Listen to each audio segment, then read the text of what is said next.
Imagine this. You wake up tomorrow morning. The room is quiet. No alarms, no rush. The kind of quiet that makes the day feel open, like nothing is chasing you yet. Light leaks through the window. Your breathing is slow. For a second, life feels normal. Your phone is still on the table where you left it last night.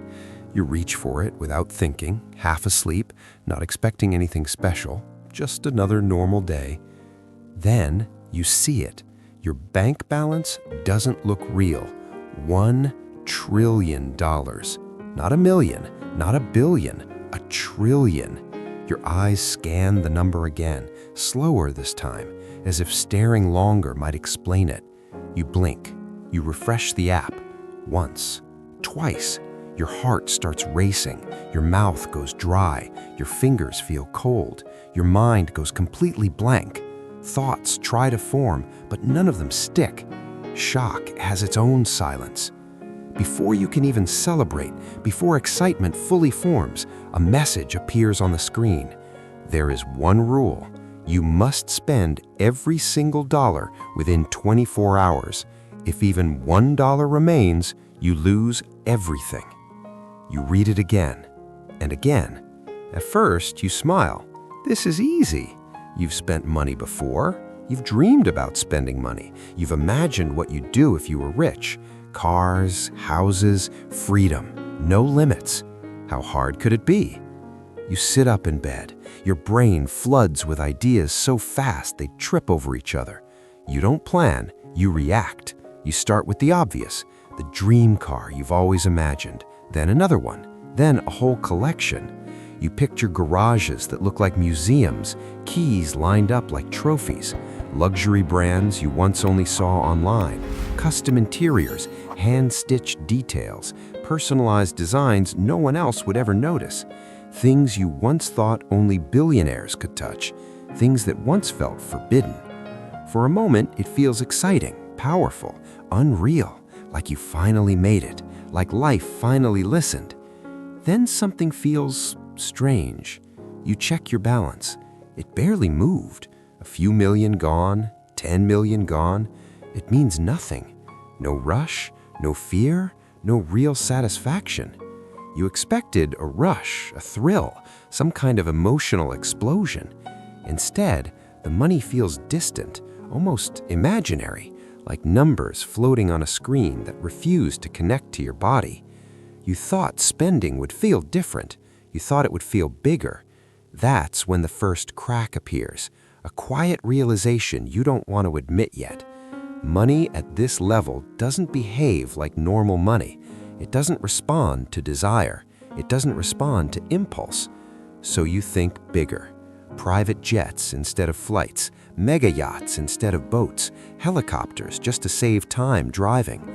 You buy islands, then marinas, then the companies that build the yachts you just bought, entire companies instead of products.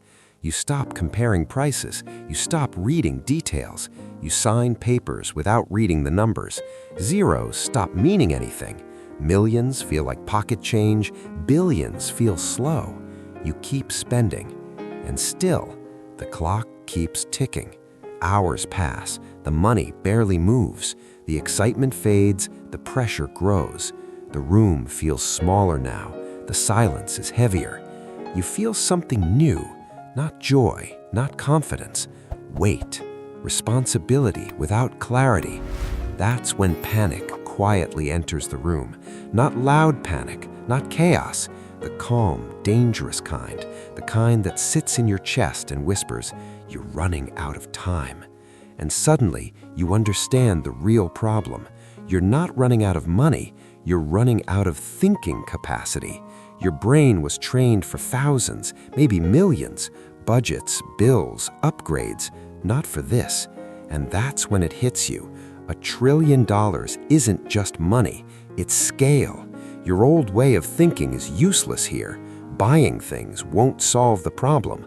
Owning things won't solve it either. That mindset was built for small numbers, for paychecks, for shopping lists, for survival, not creation. So you stop. You breathe. You step away from the screen.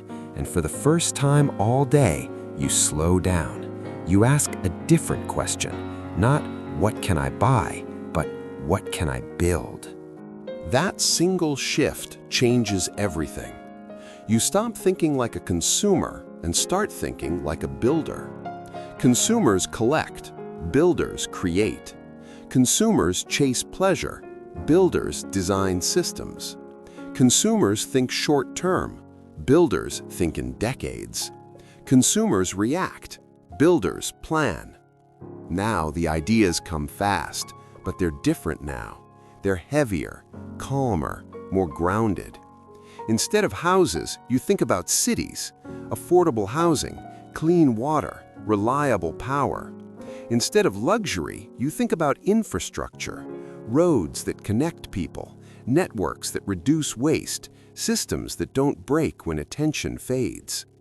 Instead of entertainment, you think about education, schools that teach thinking, not memorization, skills that survive technology, opportunities that don't depend on luck.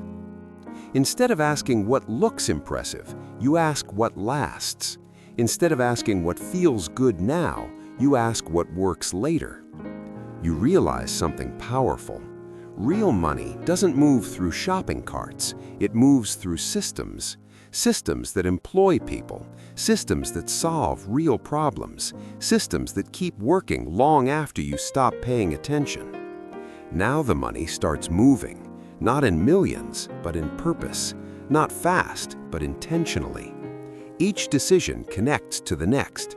The trillion no longer feels chaotic, it feels focused. And in that moment, you understand the real test. The $1 trillion was never the challenge, the mindset was. And here's the real lesson.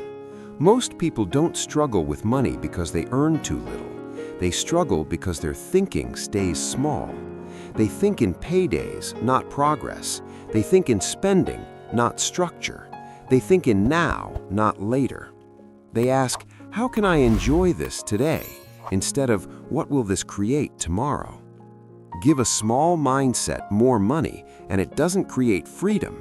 It creates bigger mistakes, bigger distractions, bigger stress, bigger emptiness. That's why lottery winners go broke. That's why sudden success destroys people. That's why fast money often ends badly. Money moves faster than discipline, and discipline always loses if it isn't built first. But give a strong mindset, even a little money, and it multiplies. It looks for leverage, it builds habits, it creates momentum.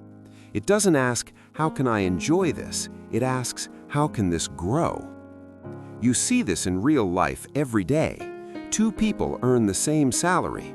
One spends first and hopes later. The other plans first and spends with intention. One chases status, the other builds skills. One upgrades their lifestyle, the other upgrades their thinking. One asks, what can I afford right now? The other asks, what will this cost me in the future? Same income, same opportunities, very different outcomes. That's the $1 trillion lesson hiding in plain sight. You don't need $1 trillion to learn it. You can practice it with your next paycheck, with your next decision, with your next habit. When money comes in, pause. Ask better questions. Does this purchase improve my skills? Does this habit strengthen my discipline? Does this decision move my life forward? Stop asking, how do I spend? Start asking, how does this grow? Because real wealth isn't about how much money passes through your hands. It's about how clearly you think when it does. Money doesn't change who you are. It reveals it. If your thinking is careless, money exposes it. If your thinking is intentional, money amplifies it. That's why mindset always comes before money, always. And that's what Golden Growth Set is about. Not quick riches, not fake motivation, but clear thinking, better habits, and stories that help you grow step by step. If this story made you pause and think, like the video so more people can see it. Comment below, if money wasn't the limit, what would you build, not buy?